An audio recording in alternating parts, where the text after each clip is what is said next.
ಮಠದಲ್ಲಿ ಮತ್ತೆ ಇಫ್ತಾರ್ ಮಾಡಿದರೆ ರಕ್ತಪಾತ ಹೇಳಿಕೆ ವಿಚಾರಕ್ಕೆ ಸಂಬಂಧಪಟ್ಟಂತೆ ಶ್ರೀರಾಮ ಸೇನೆ ಪ್ರಮೋದ್ ಮುತಾಲಿಕ್ ವಿರುದ್ಧ ಪೇಜಾವರ ಶ್ರೀಗಳು ಗರಂ ಆಗಿದ್ದಾರೆ.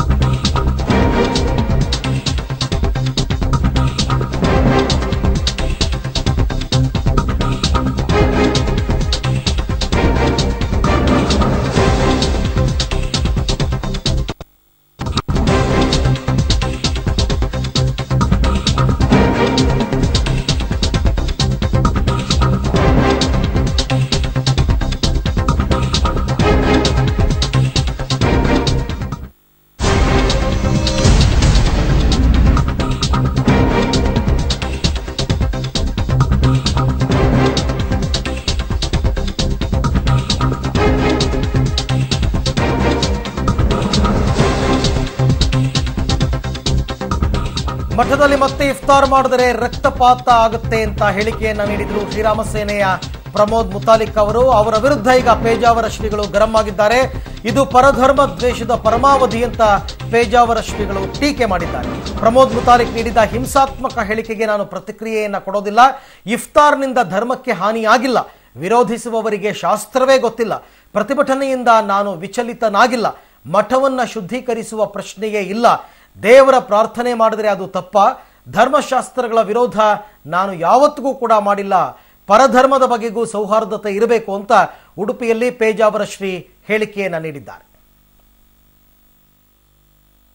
ಈ ರೀತಿಯ ನಿರ್ಣಯವನ್ನ ತಗೊಳ್ಳೋಕ್ಕಿಂತ ಮುಂಚೆ ಎಲ್ಲಾ ಮಠದವರನ್ನ ಚರ್ಚೆ ಮಾಡಿ ನಿರ್ಣಯ ತಗೊಳ್ಬೇಕು ಅಂತನ್ನುವಂತದ್ದು ಒಂದು. ಇನ್ನು ಮುಂದಿನ ದಿನಗಳಲ್ಲಿ ಶ್ರೀಕೃಷ್ಣನ ಆವರಣದಲ್ಲಿ ಗೋಭಕ್ಷಕರನ್ನ ಗೋಹಂತಕರನ್ನ ಒಳಗಡೆಗೆ ಪ್ರವೇಶ ಮಾಡಿ ನಮಾಜ್ ಮಾಡಕ್ ಕೊಟ್ರೆ ರಕ್ತಪಾತ ಆಗುತ್ತೆ ಅಂತನ್ನುವಂತ ಎಚ್ಚರಿಕೆಯನ್ನು ನಾನು ಕೊಡ್ತಾ ಇದ್ದೇನೆ.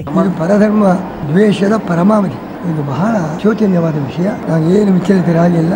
ಏನಾಗಿದೆ ಅಪವಿತ್ರ. ದೇವರ ಪ್ರಾರ್ಥನೆ ಮಾಡಿದರೆ ಕೃಷ್ಣ ಮಠಕ್ಕೆ ಏನಾಯ್ತು? ಯಾವ ಧರ್ಮಶಾಸ್ತ್ರ ವಿರೋಧ ಉಂಟು? ಸುಮ್ಮನೆ ಅವರಿಗೆ ಶಾಸ್ತ್ರ ಗೊತ್ತಿಲ್ಲ, ಸಂಪ್ರದಾಯ ಗೊತ್ತಿಲ್ಲ, ಧರ್ಮಾಚರಣೆ ಗೊತ್ತಿಲ್ಲ.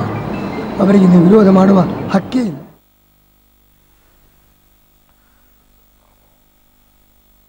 ಇನ್ನು ಮಠದಲ್ಲಿ ಮತ್ತೆ ಇಫ್ತಾರ್ ಮಾಡಿದ್ರೆ ರಕ್ತಪಾತ ಅಂತ ಏನು ಹೇಳಿಕೆಯನ್ನ ಕೊಟ್ಟಿದ್ರು ಪ್ರಮೋದ್ ಮುತಾಲಿಕ್, ಅವರ ಈ ಹೇಳಿಕೆಗೆ ಈಗ ಮುಸ್ಲಿಂ ಮುಖಂಡ ರಹೀಂ ಉಚ್ಚಿಲ ಸವಾಲ್ ಹಾಕಿದ್ದಾರೆ.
ಎಸ್, ಮಠದಲ್ಲಿ ಮತ್ತೆ ಇಫ್ತಾರ್ ಮಾಡಿದರೆ ರಕ್ತಪಾತ ಆಗುತ್ತೆ ಅಂತಕ್ಕಂಥ ಹೇಳಿಕೆಗೆ ಸಂಬಂಧಪಟ್ಟಂತೆ ಈಗ ಪ್ರಮೋದ್ ಮುತಾಲಿಕ್ಗೆ ಮುಸ್ಲಿಂ ಮುಖಂಡ ರಹೀಂ ಉಚ್ಚಿಲ ಸವಾಲು ಹಾಕಿದ್ದಾರೆ.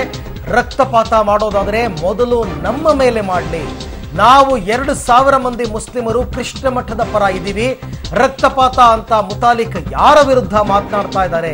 ವಿಶ್ವಮಟ್ಟದಲ್ಲಿ ಉಡುಪಿಗೆ ಪ್ರಖ್ಯಾತಿ ಇದೆ. ಸೌಹಾರ್ದತೆಗೆ ಉಡುಪಿ ಹೆಸರುವಾಸಿ. ನೀವು ಬನ್ನಿ, ನಮ್ಮ ಮಸೀದಿಯ ಗರ್ಭಗುಡಿಯ ಒಳಕ್ಕೆ ಬಂದು ನೀವು ಪೂಜೆ ಮಾಡಿ. ಪ್ರಮೋದ್ ಮುತಾಲಿಕ್ಗೆ ಮುಸ್ಲಿಂ ಮುಖಂಡ ರಹೀಂ ಉಚ್ಚಿಲ ಆಹ್ವಾನವನ್ನ ನೀಡಿದ್ದಾರೆ. ಕೃಷ್ಣ ಮಠದ ಪರವಾಗಿ ಮುಸ್ಲಿಮರಾದ ನಾವು ಪ್ರತಿಭಟನೆ ಮಾಡೋದಕ್ಕೂ ಸಿದ್ಧ ಅಂತ ಸವಾಲನ್ನ ಹಾಕಿದ್ದಾರೆ. ಕಾವು ಯಾವ ಮಟ್ಟಕ್ಕೆ ಹೋಯ್ತು ಮತ್ತೆ ಶ್ರೀರಾಮ ಸೇನೆಯ ಮುಖಂಡರು ಯಾವ ರೀತಿ ಮಾತಾಡಿದ್ರು, ಪ್ರತಿಭಟನೆ ರಾಜ್ಯಾದ್ಯಂತ ಹೇಗಾಯ್ತು ಅಂತ ನಿಮ್ಮ ಗಮನಕ್ಕೆ ಬಂದಿದೆ ಅಂತ ನಾನು ಭಾವಿಸ್ತೀನಿ. ಕರೆಕ್ಟಾ? ಹೌದು. ಇದಕ್ಕೆ ನಿಮ್ಮ ಪ್ರತಿಕ್ರಿಯೆ ಏನು ರಹೀಂ ಭಾಯ್? ನಾವು ಮೊದಲನೇದಾಗಿ ನಾವೆಲ್ಲರೂ ಸಾತ್ವಿಕ ಮನೋಭಾವದಿಂದ ಮುತಾಲಿಕ್ ಅವರಲ್ಲಿ ಒಂದು ಮನವಿಯನ್ನ ಮಾಡಿದ್ದೆವು. ಏನಂತ? ಯಾಕಂತ ಹೇಳಿದ್ರೆ ಎಲ್ಲಿವರೆಗೆ ಅಂತ ಹೇಳಿದ್ರೆ ನಾವು ಅದರಲ್ಲಿ ಭಾಗಿಯಾಗದವರು, ನಾವು ಹೋದವರು, ಅಂದ್ರೆ ನೀವು ನಾವು ಯಾವ ತಪ್ಪು ಮಾಡಿಲ್ಲ. ಆದ್ರೂ ಕೂಡ ನಿಮಗೆ ಒಂದು ನೋವಾಗಿದೆ, ನಾವು ವಿಷಾದಿಸ್ತೇವೆ ಅಂತ ಹೇಳಿದೀವಿ, ಕೇಳಲಿಲ್ಲ, ಅವರು ಮಾಡಿದ್ರು, ಪರವಾಗಿಲ್ಲ. ಆದ್ರೆ ಒಂದು ಹೇಳ್ತಾರಲ್ಲ ಇವರು ರಕ್ತಪಾತ ಆಗುತ್ತೆ ಅಂತ ಹೇಳಿ, ನಾವು ಅದಕ್ಕೆ ಉತ್ತರ ಏನಂತ ಹೇಳಿದ್ರೆ ಶಾಂತಿ ಸಮಾಧಾನದಿಂದ ನಾವು ಕೊಡ್ತೀವಿ. ಒಂದು ನಾವು ಹೇಳ್ತಾ ಇದ್ದೀವಿ, ನಾವು ಈಗಾಗಲೇ 2,000 ಮಂದಿ ಮುಸಲ್ಮಾನರು ನಾವು ತಯಾರಾಗಿದ್ದೇವೆ.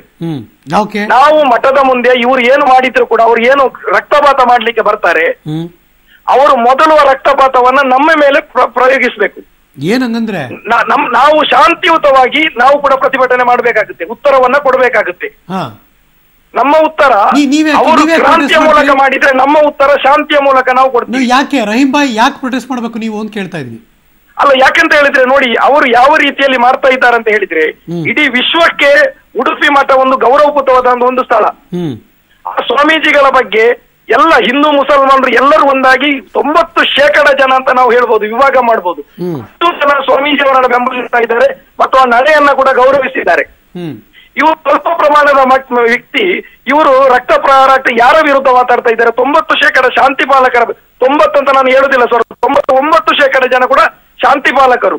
ಪ್ರಮೋದ್ ಮುತಾಲಿಕ್ ಅವರು ಮತ್ತು ಅವರ ಬಳಗ ಏನಿದೆ ಸೇನೆ, ಸೌಹಾರ್ದಯುತೆಯ ಹೆಸರು ತೆಗೆದುಕೊಂಡು ಬಂದಾಗ ಅದು ಒಂದ್ ಕಡೆಯಿಂದ ನಾವು ತೋರಿಸ್ತೀವಿ, ಆ ಕಡೆಯಿಂದ ತೋರಿಸ್ತಿಲ್ಲ ಅಂತಾರೆ ಸರ್. ಅವರಿಗೆ ನಾನು ಹೇಳ್ತಾ ಇದ್ದೇನೆ, ಪ್ರಮೋದ್ ಮುತಾಲಿಕ್ ಅವರು ನೇರವಾಗಿ ನನ್ನ ಜೊತೆಯಲ್ಲಿ ಬಂದ್ರೆ, ನಮ್ಮ ದಕ್ಷಿಣದಲ್ಲಿ ಉಳ್ಳಾಳ ದರ್ಗಾ ಅಂತ ಬಹಳ ಪವಿತ್ರವಾದ ದರ್ಗಾ ಇದೆ. ಹೌದು, ಗೊತ್ತು. ನಾವು ಅಲ್ಲಿ ಪ್ರಾರ್ಥನೆ ಮಾಡಿರುವುದು ಮಠದ ಹೊರಗೆ. ಅವರು ನೇರವಾಗಿ ನಮ್ಮ ದರ್ಗದ ಗರ್ಭಗುಡಿಯ ಒಳಗೆ ಬರಲಿ, ನಾನು ಕರ್ಕೊಂಡು ಹೋಗ್ತೇನೆ. ಇಲ್ಲಿ ಮಂಗಳೂರಿನಲ್ಲಿ ಸೈದಾನಿ ಬೀವಿ ಅಂತ ಪ್ರಸಿದ್ಧವಾದಂತ ದರ್ಗಾ ಇದೆ. ಅಂದ್ರೆ ಗರ್ಭಗುಡಿಯೊಳಗೆ ಅವರು ಬರಲಿ, ಅವರು ಪ್ರಾರ್ಥನೆ ಮಾಡ್ಲಿಕ್ಕೆ ಅವಕಾಶ. ಅದು ಮಾತ್ರವಲ್ಲ, ಕರ್ನಾಟಕ ರಾಜ್ಯದಲ್ಲಿ ಎಷ್ಟು ದರ್ಗಗಳಿದೆ ಅಷ್ಟು ದರ್ಗಗಳಿಗೆ ಪ್ರಮೋದ್ ಮುತಾಲಿಕ್ ಅವರನ್ನ ಅವರು ಹೊರಗೆ ನಿಂತು ಪ್ರಾರ್ಥನೆ ಮಾಡುವುದು ಬೇಡ. ನಾವು ನಮಾಜು ಮಾಡಿರೋದು ಹೊರಗೆ ಮತ್ತು ಅಟ್ಟದ ಮೇಲೆ. ಅವರು ನೇರವಾಗಿ ನಮ್ಮ ದರ್ಗದ ಒಳಗೆ, ಮಸೀದಿ ಅಲ್ಲ ನೆನಪಿಟ್ಟುಕೊಳ್ಳಿ, ದರ್ಗದ ಒಳಗೆ. ಯಾಕಂತ ಹೇಳಿದ್ರೆ ದರ್ಗಾ ಕೂಡ ಒಂದು ಪ್ರಾರ್ಥನಾ ಕೇಂದ್ರ.